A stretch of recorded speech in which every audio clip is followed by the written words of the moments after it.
墨渊上神。方才领头的是墨渊上神。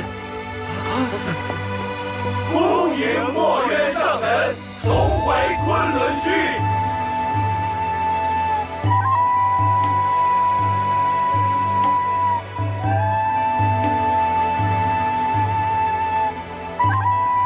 弟子恭迎师父。为师让你们久等了。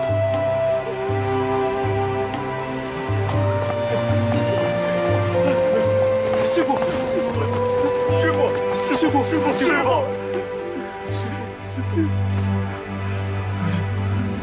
紫兰前些日子传来消息，到昆仑虚龙气大盛，终生长鸣。虽不知是何征兆，我们师兄弟连夜赶回来。虽然我们不知道师父何时会回来，但我们心里都明白，师父要重回昆仑虚。后来，我在东海得知师父借我大哥的仙体养护元神，虽服丹药。 本想，怎么也要3个月。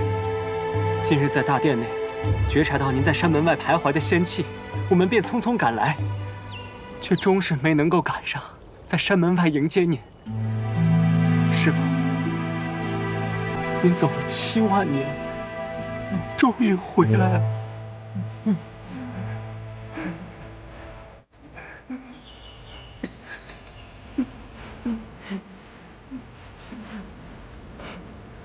起来吧。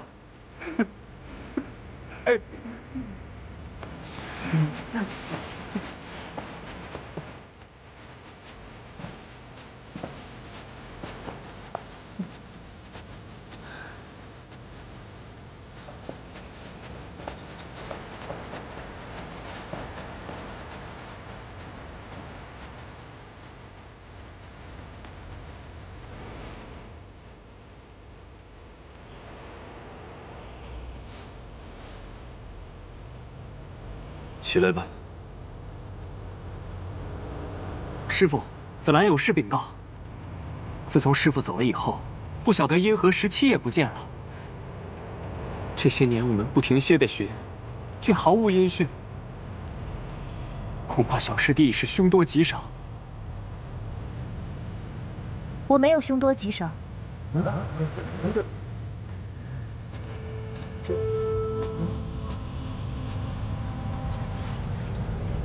诸位师兄，我就是司音。司音，司音，司音，司音，司音。这师傅，这。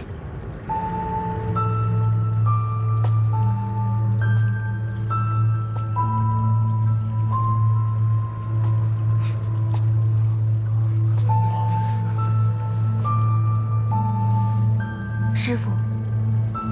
17。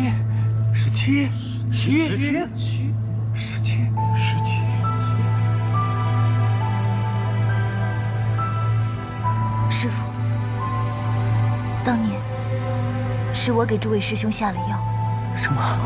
连夜带着师傅的仙体赶下了昆仑虚。这些小17本不该瞒着师傅，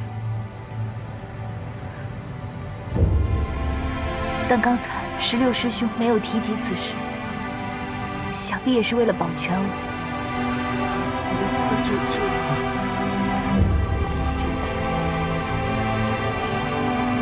17，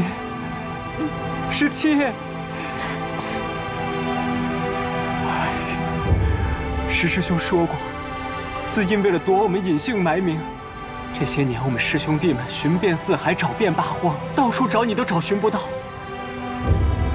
师兄们都知道你在躲我们，却没曾想到，你竟然为了躲我们，穿上女装，扮成个女神仙。紫兰师兄，你真的觉得我这张脸是男扮女装吗？你从不与我们共浴，既然既是这个道理，你竟然是个女孩家。不错不错，就是个女娇娥。我还怕你不敢坦诚，方才见你一身女装过来了，我就晓得了。只是不敢替你说穿呐。啊！原来大师兄你早就晓得，居然还躲在一旁看戏。不敢看戏，不敢。如今17可是青丘的白浅上神，四海八荒之内都要尊称一声姑姑。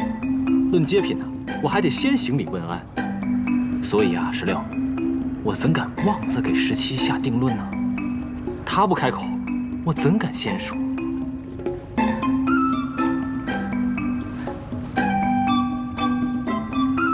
师父在此，我就永远都是昆仑虚的司音。诸位师兄的小17。17，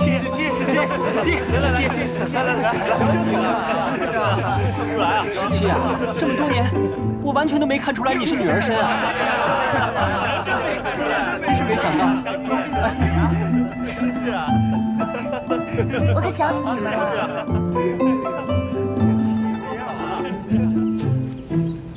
我本来以为师父要3个月才能醒过来，没想到这么短的10日就醒过来了，真是太不可思议了。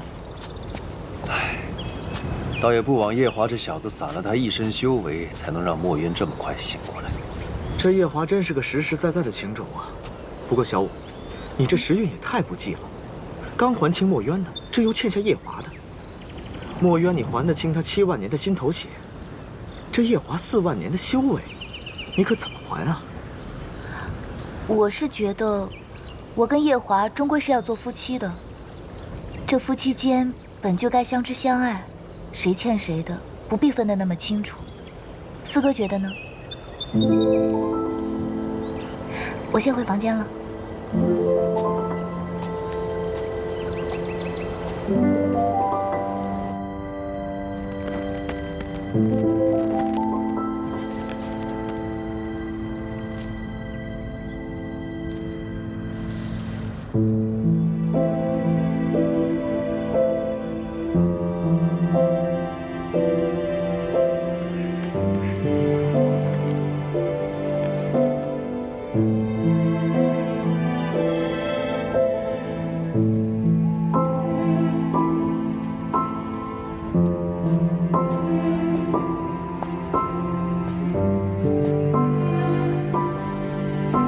我这趟来带了桃花醉，可否尝尝？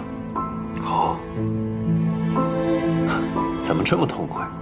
昔日你可是不轻言碰酒的。我有许多话要问你，不就着酒来说，岂不寂寞？当年17为何带着我的仙体回了青丘？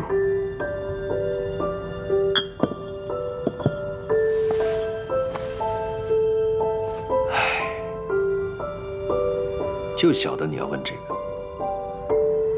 墨渊，你可要想清楚，是否真的要问？我看你醒来之后，这一颗心一直飘着。若是听我说完之后，我怕你更拿不准你跟白浅到底是师徒之情还是儿女之情。你说吧，我想听。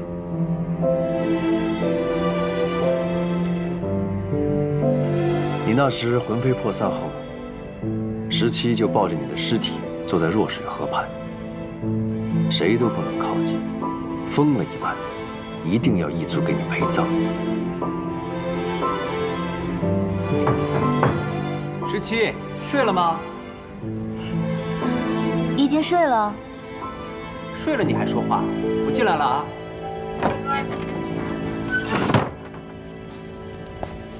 昆仑虚久未有这么多人，客房满了，我的房间也被几个师兄占了。今夜啊，就在你这儿凑合凑合，等明日再收拾新客房。哎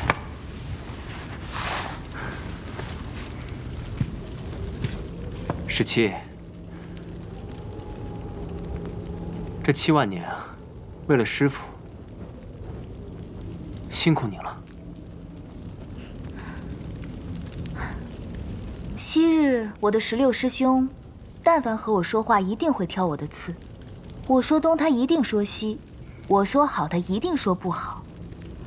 今日你说出这样的话，你还是我的16师兄吗？你是紫兰吗？你呀，活该这么多年嫁不出去。果然是紫兰，也活该你这么多年娶不到妻。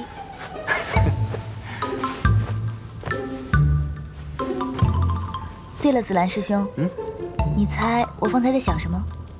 在想什么？我方才在想，虽然活到了这个年纪，也经历了种种憾事，但是刚刚躺在昆仑虚这张小小的床上，我就觉得昔日的那些憾事也不算遗憾了。是啊，活了这么久，有些事说看开，也就看开了。你可还记得胭脂？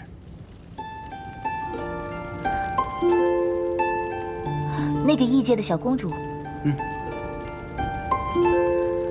弱水一战之后，就再也没有见过她。我记得这个女孩子善恶分明，挺讨人喜欢的。是啊，特别讨人喜欢。紫兰师兄见过她？这些年在山下寻你的时候，曾有机缘见过几次。听师兄的语气，大概是动情了。来聊聊。时候不早了，早些睡吧。一说到正经的就睡了，不聊了。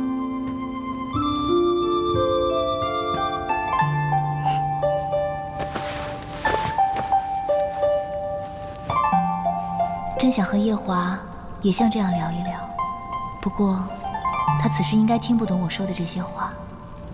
这个时辰，他大约正满周岁了吧？他满周岁时是个什么模样，也不晓得和团子长得像不像。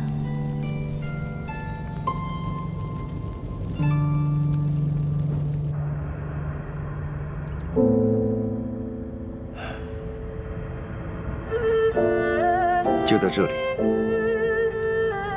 就为了替你取心头血。取了之后，用完，小心翼翼地一口一口喂给你喝。若说他这么做是为了救活你，也就算了。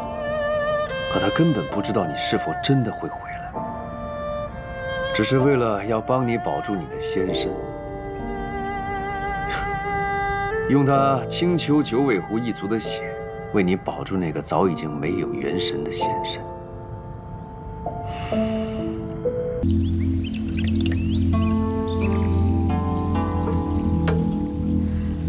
师父劳累多时，17给您添了新茶。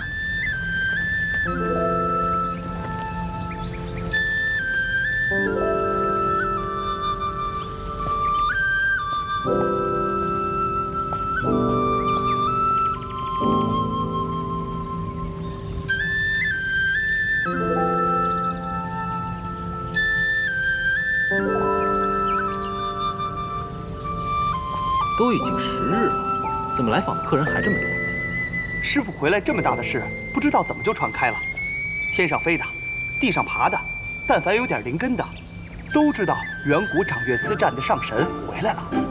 哎，传闻是这么说的：师傅头戴紫金冠，身披玄木甲，脚蹬皂角靴，手握轩辕剑，怀里还揣了个娇滴滴的小娘子，于8月16未时3刻，威风凛凛地落在了昆仑虚山头。师傅落在昆仑虚山头的时候，沿着昆仑虚长长的一条山脉，全都震了3震，鸟兽们皆仰天长鸣，就连水里的龙鱼都浮出来，惊喜落泪呀！这传闻编的太不靠谱了。倒也不是很不靠谱。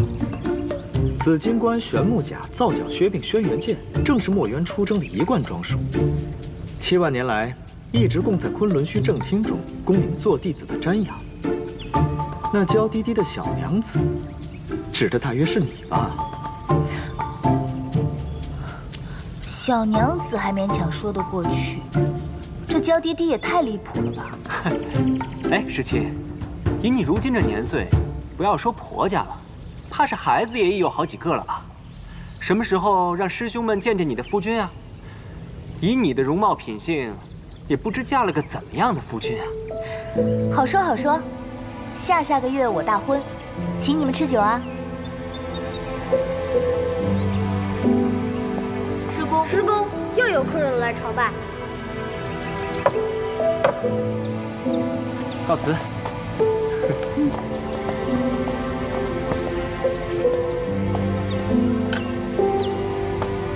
哎，他这几日也见了不少客，也该歇歇了。师傅就这么走了？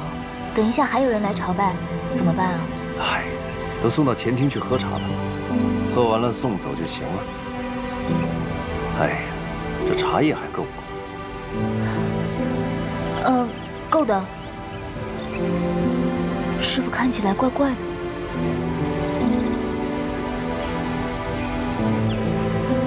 我之前经常和你四哥聊到你的婚事，深觉得你天生就是少根筋的人。这神仙是做得不错，于风月之事，你却是个外行。这话四哥也跟我说过，一字不差。你还真是少根筋。嗯，少根筋呐。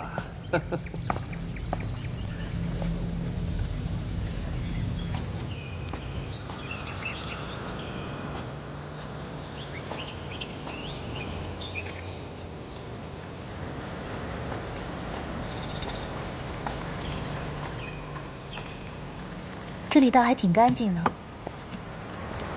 自然是干净的。这昆仑虚虽然空了几万年，可这炼丹炉从来没闲过。为何？哦，你未婚夫婿没有告诉你吗？夜华，从未提起过。那天晚上，太子殿下浑身是血，还丢了一条胳膊，着实是把我吓得不轻。我以为他受了伤来昆仑虚求助，没想到他竟是来炼丹的。你说他是为了谁炼丹？为什么非要来昆仑虚？九重天上的炼丹炉他干嘛不用啊？他之所以离开九重天，应该就是不让人知道他在炼丹。他炼那丹药是为了我。啊，原来是为了你呀！太子殿下对你真的太好了。行了，你先忙吧，我去给你们准备晚膳了。好。这一切，他都是在为我受。不管是神之草，还是一身修为，这都是我青丘白浅欠墨渊的师徒情。而他，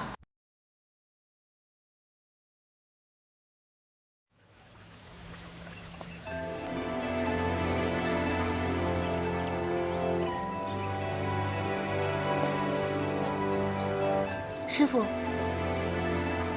炼丹房已经打扫干净了。多亏你那些师兄们，昆仑虚已经恢复成昔日的样子。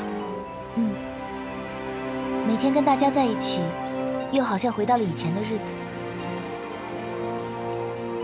其实，我刚刚还在想，之前就是在这里，师傅为我挡了3道天雷。为师教你的阵法和术法你都记不住，没想到却把这等小事都记下来了。师傅您对我的恩情，我这辈子都不会忘记的。日后，石七也一定会为师傅尽孝道的。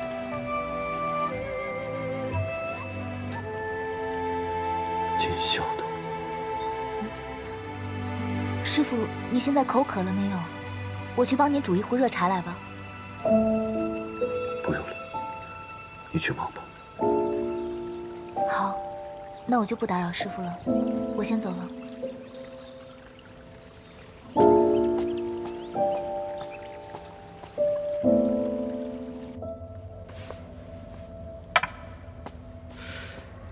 怎么又将你给困住了？你的琴棋书画都是我教的，你想赢我，难喽。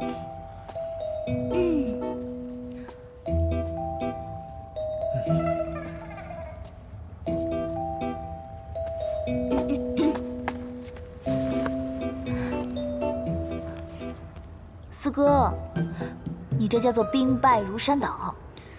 你这走来走去的，该不会又是有事要求我吧？八九不离十。四哥，你随我出来一趟。哎呦，这昆仑虚真是你的地方啊，和四哥说话都不一样了。等我回来再杀你一局。哎，又来这手，哼，小瞧人。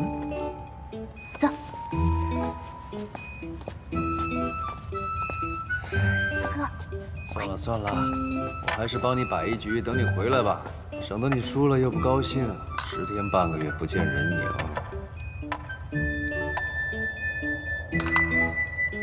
四哥，帮我个忙吧。怎么，刚不还一本正经的样子吗？现在知道求我了？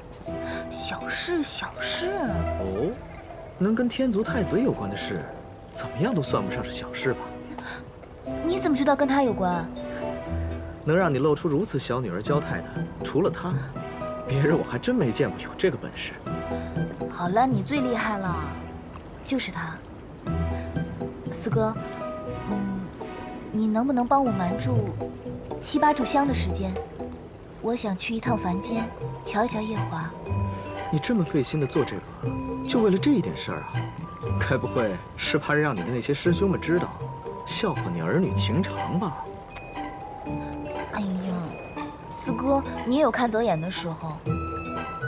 我做的这些，自然是跟我那些师兄毫无干系了。我不是担心师傅吗？我怕师傅他担心自己的胞弟在凡间历劫，想去瞧一瞧。你也知道，这凡间浊气多重啊！师傅去了，不是有碍仙体恢复吗？四哥，你这么想我，可真是高估我了。我脸皮这么薄。若是允你7、8炷香的时间，今夜我就无需睡了，顶多允你1炷香。夜华他也不过就是下个凡去立个结束，没什么大不了的，这你都要跟上去，跟得也太紧了吧？那咱们说定了。顶多1炷香的时间，要不然莫管哥哥亲自下去提你。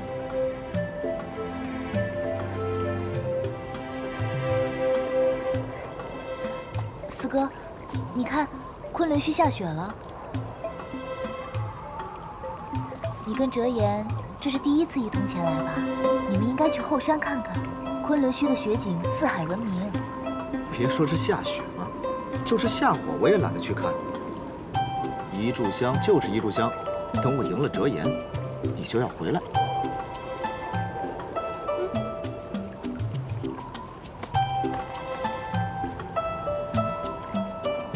不对啊，怎么算那小太子也不过10岁出头，他下凡能做什么？算了，让那老凤凰先等一等，我下去看个热闹。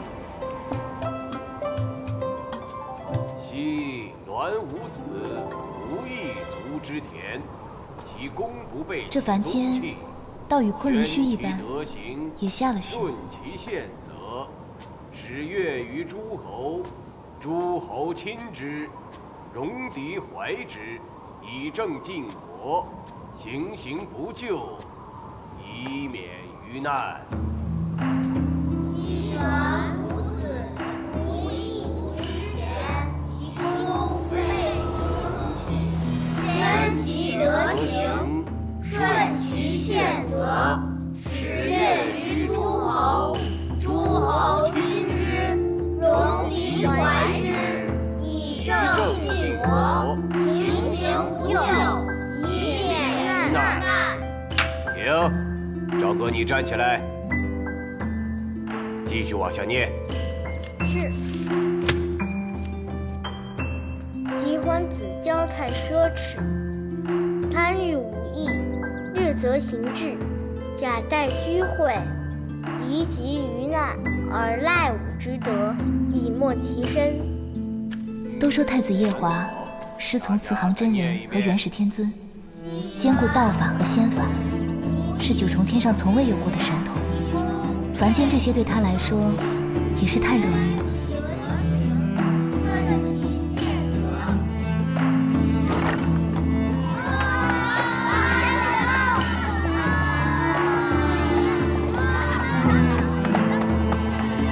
音乐会，表演会。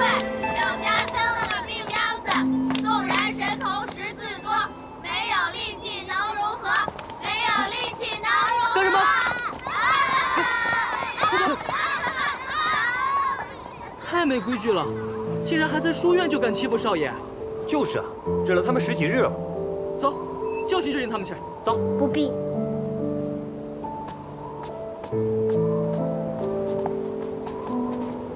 天君对自己的孙儿竟是如此狠心，连凡间礼节也要让他失了手臂。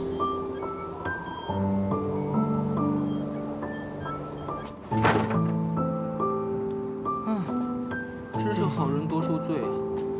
你说少爷那么好，老天爷怎么能舍得让他少一个胳膊呢？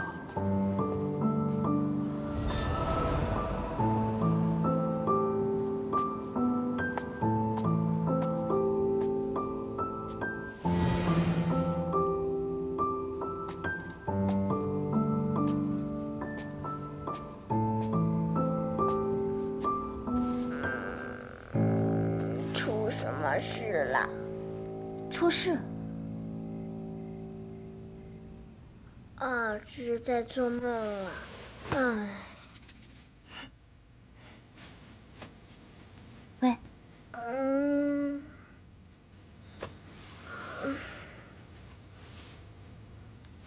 我竟不是在做梦。你可认得我？不认得。你是谁？你是怎么进入我房中的？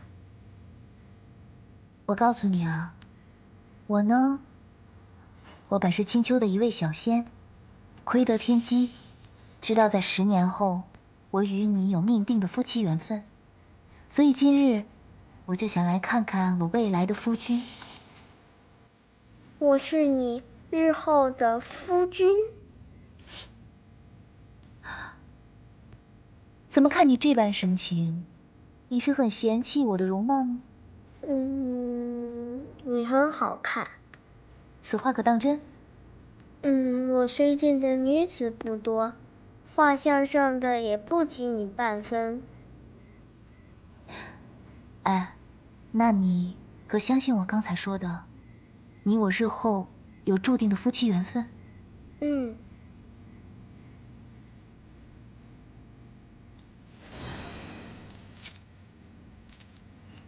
我这里有一串珠子，他日我若不在你身旁，便让他陪着你好吗？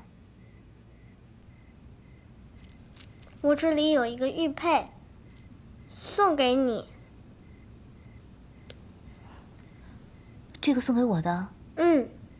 谢谢你，我一定会日日佩戴的。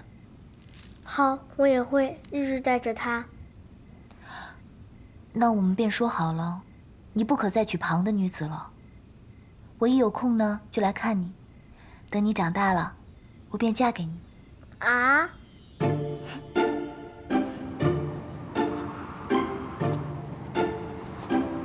我不过跟过来看个热闹，没想到啊，没想到，你这心思缜密的可怕，竟然连个小小少年都不放过。我不过是担心他在凡间惹一些没有必要的桃花罢了。都说我们白家最善及的是二嫂，我总觉得你更胜过她呀。四哥，我与你说你也不懂，这天上地下，就你最不懂女人。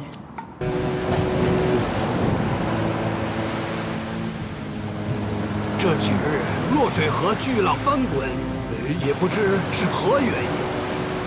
看起来并没有那么简单，我们要小心提防才是。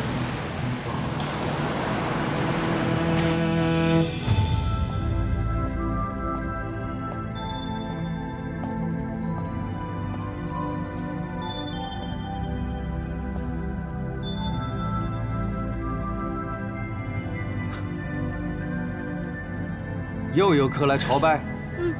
天茶，哲言，你不要闹了，我想睡一会儿，昨天都没有休息好。我来寻你是为了正事。你来昆仑虚能有什么正事啊？墨渊他已经定下闭关的日子，就在7日后。我要为他炼些丹药，让他闭关时带进山洞里配着疗养。过些时日，你要帮我打打下手。师傅他要闭关，他回来都11日了，也该闭关了。毕竟靠夜华那些修为，只勉强让他苏醒。眼下他身子弱得很，还需要好好疗养才行。我看你这些日子，不是在药房，就是在炼丹炉度过的，恐怕连闲下来喝口茶、润润嗓子的休闲时间都没有。今天若是没事，去看看你师父，怕他一闭关之后，你们又要许久见不到面了。师傅这次闭关要多久啊10天半个月有可能，10年也有可能。那我现在要去看看师傅。啊，对了，师傅最喜欢桃花了，我要去后山折一些桃花，把师傅房中的桃花都换了。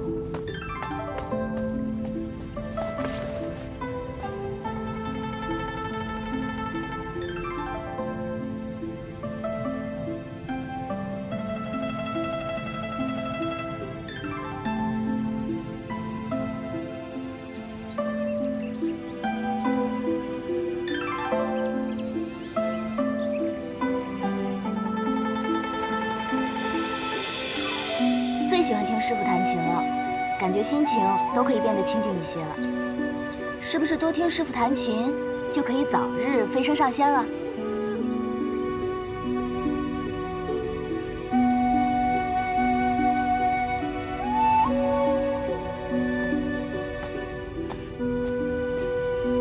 师傅，徒儿明日就去帮折颜给您炼丹药了。徒儿好几日都没办法来请安了。今日特地将师傅屋中的桃花换了新的，这桃花一日不换便不好了。我已经嘱咐16师兄了，之后日日为您换新的。你今夜过来，为的只是这桩事。师傅，自打您回了昆仑虚以后，日日都在忙，都没有好好跟您说说话。而且我听折颜说，您之后又要闭关了，可能是10天半个月，也可能是数年，所以我就想来见见师傅。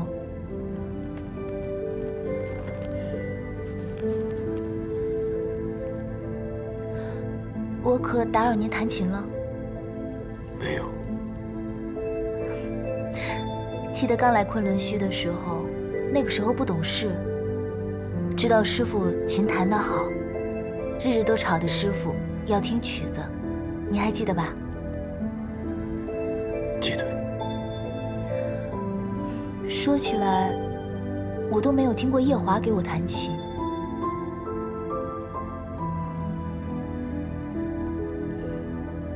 夜华对你可好？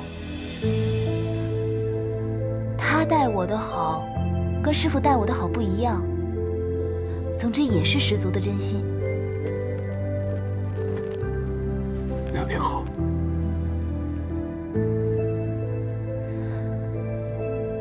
下雪了。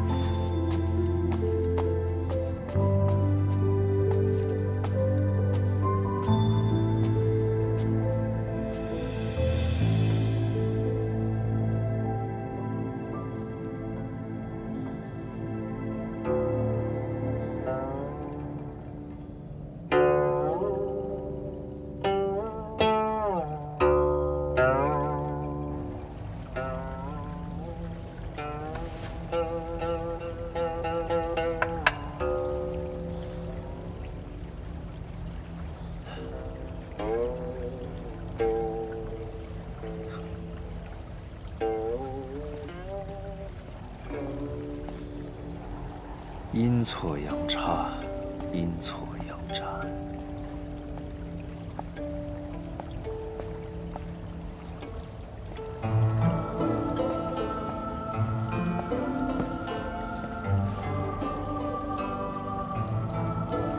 上神在想什么？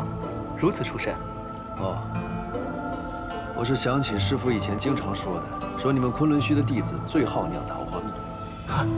那都是哄小孩子的东西，甜得要命。上神也有兴趣。哦，很甜吗？那最好帮我装点回去吧。珍珍从小就最爱吃甜的。从小生病了就不肯喝药，非要是甜的才肯喝。真真，上神什么时候成了婚啊？不是我的孩子，是白真上神。哦，也对，也对，跟折颜上神相比，白真上神还真是个孩子。我这就给您多装些去。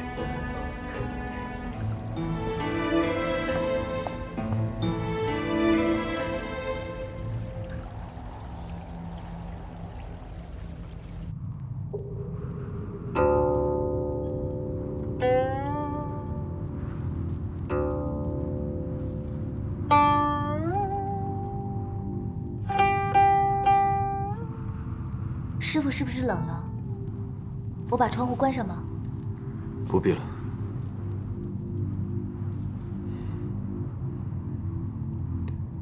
夜深了，师请你早点回去休息吧。都怪我，忘了师傅还要好好调养。17先告退了。